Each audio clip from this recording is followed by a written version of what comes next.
কখনো রাজি হব না, কারণ আমি জানি প্রবাসী ভাইরা অনেক কষ্টতে আছে, অনেক দুঃখে আছে, পাচ্ছে না বউ বাচ্চা, পাচ্ছে না মা বাবা। হ্যাঁ, ওরা কখনো যদি বাংলাদেশের মানুষের সাথে, ফ্যামিলির সাথে কথা বলে, ওদের মনটা অনেক বড় হয়ে যায়, অনেক ভালো লাগে। বলো। এখন আমি তো একটা প্ল্যানিং করতেছি, বুঝছো? তোমার আবার কি প্ল্যানিং? প্ল্যানিংটা হচ্ছে আমি তো বাইরে যাওয়ার প্ল্যানিং করতেছি। ভবিষ্যতের কথা চিন্তা করি তো বাইরে যাওয়ার চিন্তা ভাবনাটা করতেছি। বাহিরে শোনো, আমি বলি, ভবিষ্যতের কথা সবারই চিন্তা হয়। যেমন তোমার হচ্ছে, যারা প্রবাসীতে আছে ওদেরও চিন্তা হচ্ছে বলে ওরা আজকে মা বাপ ভাই বোন বউ বাচ্চা ছেড়ে কোথায় আজকে প্রবাসীতে, কেন ওদের মুখে হাসি ফোটানোর জন্য বলে ওরা আজকে এখানে কষ্ট করে। ওরা কি শান্তিতে আছে? শান্তিতে নেই। এমন একটা ঈদ যায়, ওরা কি আনন্দ করতে পারে? পারে না। কারণ কেন পারে না?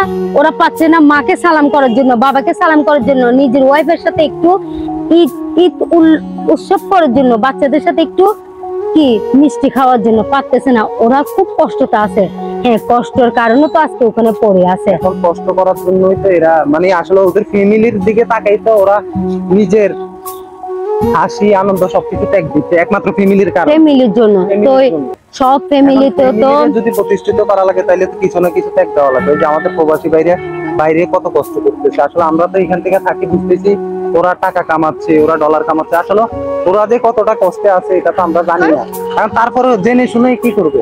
কিছু করবে, ওদের হাত পা বাঁধা, কিছু করার নেই। নিজের ফ্যামিলিরে চালাইতে হইলে, নিজের ফ্যামিলির একটা ভালো জায়গায় নিতে হইলে হ্যাঁ কষ্ট তো করা লাগবে, কষ্ট ছাড়া তো আর হবে না। এখন তুমি কি বলো? তুমি যদি বলো তাহলে আমি মানে বাইরে যাওয়ার চিন্তা ভাবনা করতেছি। আর বাংলাদেশের যে পরিস্থিতি, এখানে থেকে মানে কি খাবো না নিজের মানে ফিউচারের কথা চিন্তা করব, নিজের সন্তানদের কথা চিন্তা করব, যে হারে দ্রব্যমূল্যের দাম, এখন এখানে থাকি তো আমরা পারতেছি না। তুমি তো দেখতেছো সংসার চালাইতে এখন হিমশিম খাই যেতেছে, এই জন্যই তো বাংলাদেশি বাইরে প্রবাসে পাড়ি জমাচ্ছে আর কি। এখন তুমি কি বলো? আসলে আমি তোমার সাথে একমত না, কারণ যারা বিদেশে যায় ওরাও কিন্তু থাকতে পারে না তার ফ্যামিলিদেরকে ছেড়ে। আর ওরা যখন বাহিরে চলে যায়, প্রবাসে যাওয়াটা আমার মোটেও ভালো লাগে না। কারণ স্ত্রী সন্তান ছেড়ে যাওয়াটা যে কতটা কষ্টকর, সেটা একমাত্র যাদের যায় তারাই বুঝে, আর যারা ওখানে যায় ওরাই বুঝে, আর কে বুঝে না। তো হ্যাঁ, ওরা এখানে অনেক কষ্টে আছে।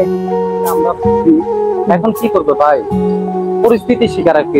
এমনিতে তো আর প্রবাসে পাড়ি জমায় না, মনে করো এখন আমারও চিন্তা ভাবনা আছে, আমিও ওরা দেখে ওখানে অনেক কষ্ট করে, নিজে রান্না করে খেতে হয়, সারাদিন পরিশ্রম করে আবার কি করে নিজের রান্না করতে হয়। ওরা এত পরিশ্রম, কিন্তু আমরা দেখতেছি, আমরা মাস গেলে বলি যে টাকা পাঠাও টাকা পাঠাও, কিন্তু আমরা বুঝি না যে ওরা কত কষ্ট, হ্যাঁ প্রত্যেকে কিভাবে আসে এটা আমরা চিন্তা করি না। কিন্তু ওরা অনেক কষ্ট করে ওরা টাকাটা কি বাহিরে বিদেশ থেকে বাংলাদেশে টাকা পাঠাচ্ছে। আসলে ওনারা আমাদের গর্ব। এখন আমারও যাওয়ার জন্য, এখন বাংলাদেশে তো তোমারও তো বললাম, বাংলাদেশে তুমিও তো দেখতেছো আমার পরিস্থিতি খুবই খারাপ। বাংলাদেশে থেকে হয়তো এখান থেকে কিছু করা যাবে না। এখন বাংলাদেশে তো কিছু, এখন কি করবো? এখন এই জন্য আমিও তো কিছু তো করার নেই, বাইরে চলে যাই, দেখি বাইরে যাই। এখানে তো তুমি সারাদিন পরিশ্রম করে তোমার বউ বাচ্চা মা বাবা সবাইকে দেখতেছো, কিন্তু ওরা সারাদিন পরিশ্রম করে বাসা যে আসে কাউকে দেখতেছে না। এখন তুমি কি বলো, কি না যাইতাম আমি? মানে না, আমার কিন্তু একেবারে পছন্দ না। বন্ধুরা শুনতেছেন, আসলে আমি মানে আমার একটা প্ল্যানিং ছিল আমি বাইরে যাব, এই জন্য শারমিনকে জানাইছি আর কি। কেন বাংলাদেশে থেকে তো কিছু করতে পারতেছি না, এই জন্য জাস্ট যাওয়ার জন্য প্ল্যানিং করছি। এখন শারমিন তো একেবারে নারাজ, মানে বাইরে ও এক কথায় এটা বাইরে পছন্দ করে না, বিদেশ পছন্দ করে। ও বলতেছে, ওর কথা হচ্ছে আমি বাংলাদেশে 2 টাকা কামাইলে 2 টাকা নিয়ে সন্তুষ্ট হব, তারপর হাজবেন্ডের কাছে পাইতেছি ওই হিসাবে আর কি। এখন আসলে সবার তো সিচুয়েশন এক না।